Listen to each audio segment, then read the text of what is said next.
అందరికీ నమస్కారం.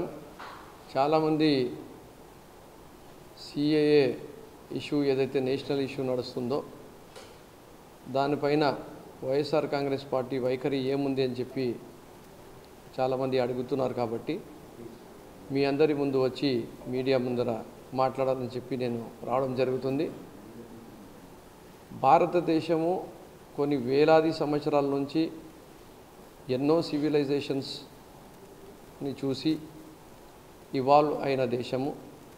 ఎన్నో వందలాది కులాలు, మతాలు, భిన్న ప్రాంతాల ఆచారాలు ఇలాంటివి ఉన్న ఒక చాలా పెద్ద దేశము, గొప్ప దేశము. ఈ పెద్ద దేశంలో, గొప్ప దేశంలో ప్రపంచమంతటా కూడా మాట్లాడుకునేది ఏమంటే it is one of the best democracy and the biggest democracy which is safeguarding the interest of the citizens irrespective of their race, region, religion or caste or creed అని చెప్పి. సో ఎక్కడ కూడా విపక్ష అనేది మన భారతదేశంలో ఈరోజు వరకు కూడా లేదు.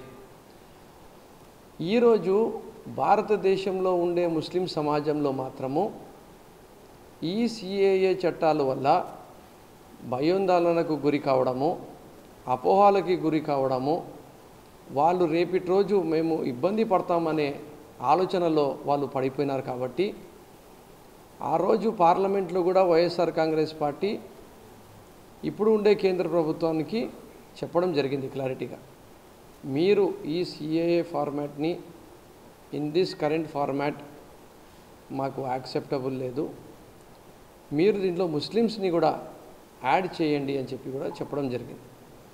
ఈరోజు కూడా మేము చెప్తున్నది ఏమంటే ఎక్కడ కూడా కులాన్ని బట్టి, మతాన్ని బట్టి, ప్రాంతాన్ని బట్టి మనము విపక్ష చూపిస్తే అది దేశం కోసం మంచిది కాదు. కాబట్టి అందరి మనోభావాల్ని మనము తీసుకొని వెళ్ళాలా. ఒక మంచి కార్యక్రమం మనం చేస్తున్నప్పుడు మా వైఎస్ఆర్ కాంగ్రెస్ పార్టీ లైనే ఏమంటే కులం చూడము, మతం చూడము, పార్టీ చూడము, ప్రాంతం చూడము, ఎక్కడ విపక్ష అనేది లేదు. అందరికీ సమానత్వంతో ప్రతి సంక్షేమ పథకం కానీ ఇక్కడ నివసిస్తున్న ఆంధ్రప్రదేశ్ రాష్ట్రంలో నివసిస్తున్న వాళ్ళకు ప్రతి విధంగా కానీ వాళ్ళకు భరోసా, భద్రత మా గౌరవ ముఖ్యమంత్రి వర్యులు శ్రీ వైఎస్ జగన్మోహన్ రెడ్డి గారు ఇవ్వడం జరిగింది.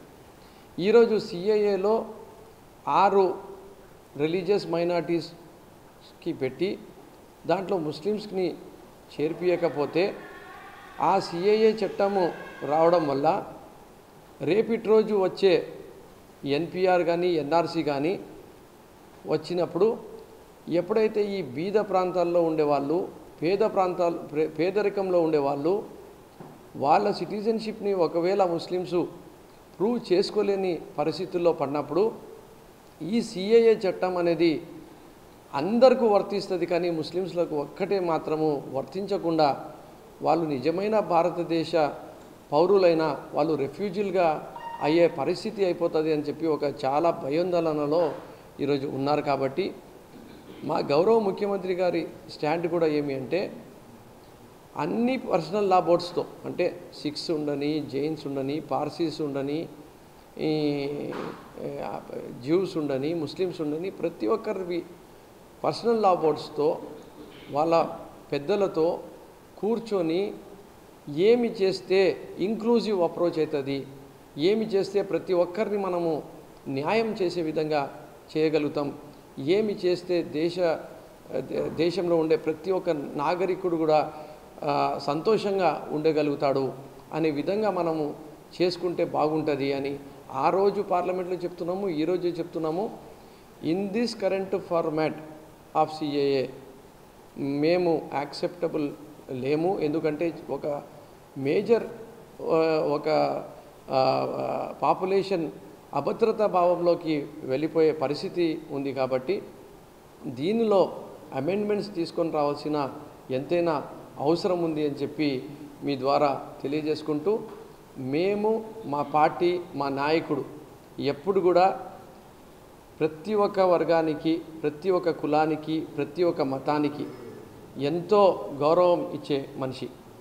ప్రత్యేకంగా ఆ రోజు రాజశేఖర రెడ్డి గారు 4% రిజర్వేషన్ ఇవ్వడంలో కానీ ఈ రోజు వరకు సామాజికంగా, ఆర్థికంగా, రాజకీయంగా జగన్మోహన్ రెడ్డి గారు మైనార్టీస్కు చూపించిన ప్రేమ కానీ వాళ్ళకు చేసిన మేలు కానీ చూసుకుంటే కూడా ఖచ్చితంగా మైనార్టీసు ఆంధ్రప్రదేశ్ రాష్ట్రంలో కూడా ఎవరు కూడా భయోందోళనకు గురి కావాల్సిన అవసరం లేదు. దానికోసమే అసెంబ్లీ సాక్షిగా ఎన్ఆర్సీని ఇప్పుడు ఉండే పరిస్థితుల్లో ఈ ఉండే ఫార్మాట్లో మేము చెయ్యలేము అని చెప్పి కూడా అసెంబ్లీలో కూడా రెజల్యూషన్ కూడా పాస్ చేయడం జరిగింది అని చెప్పి కూడా మరొక్కసారి మీడియా ద్వారా మీకు గుర్తు చేపిస్తున్నాను. ఆ రోజు కూడా గౌరవ ముఖ్యమంత్రి గారు ఒకటే మాట చెప్పడం జరిగింది, ఏ చట్టాల వల్ల ఏ ఒక్క మనిషికి కూడా ఇబ్బంది అయితే దానికి మేము ఖచ్చితంగా వ్యతిరేకిస్తాము. దానికి ఏ రకంగా మేలు జరుగుతుంది అనేది కూడా మేము ప్రజల వాణి ఏదైతే ఉందో అది కూడా ఇప్పుడు ఉండే కేంద్ర ప్రభుత్వానికి వినిపిస్తాము అని చెప్పి కూడా చెప్పడం జరిగింది. సో మీ అందరికీ చెప్పేది ఒకటే, భారతదేశం అనేది ఒక గొప్ప దేశము, ఈ భిన్నత్వంలో ఏకత్వం ఉండే దేశము, ప్రతి ఒక్కరు కూడా కలిసిమెలిసిగా ఉండే దేశము, ప్రతి ఒక్కరు కూడా బాగుండాలని చెప్పి కోరుకునే వాళ్ళం. కాబట్టి ప్రపంచంలోనే ఇంకా పేరు ప్రఖ్యాత పెంచే విధంగా మన చట్టాలు ఉండాలి. కాబట్టి మనం ఖచ్చితంగా ఈ ఫార్మాట్ ఆఫ్ సిఏఏని మాకు యాక్సెప్టబుల్ లేదు అని చెప్పి కూడా మీ ద్వారా తెలియజేసుకుంటూ, మరి ఆంధ్రప్రదేశ్ రాష్ట్రంలో ఉండే ముస్లిం సమాజానికి కూడా ప్రతి ఒక్కరికి కూడా మేలు చేసే పనే గౌరవ ముఖ్యమంత్రి వర్యులు శ్రీ వైఎస్ జగన్మోహన్ రెడ్డి గారు చేస్తారు. ఎందుకంటే ఆయన దగ్గర విపక్ష లేదు అని చెప్పి మరొక్కసారి మీ ద్వారా తెలియజేసుకుంటున్నాను.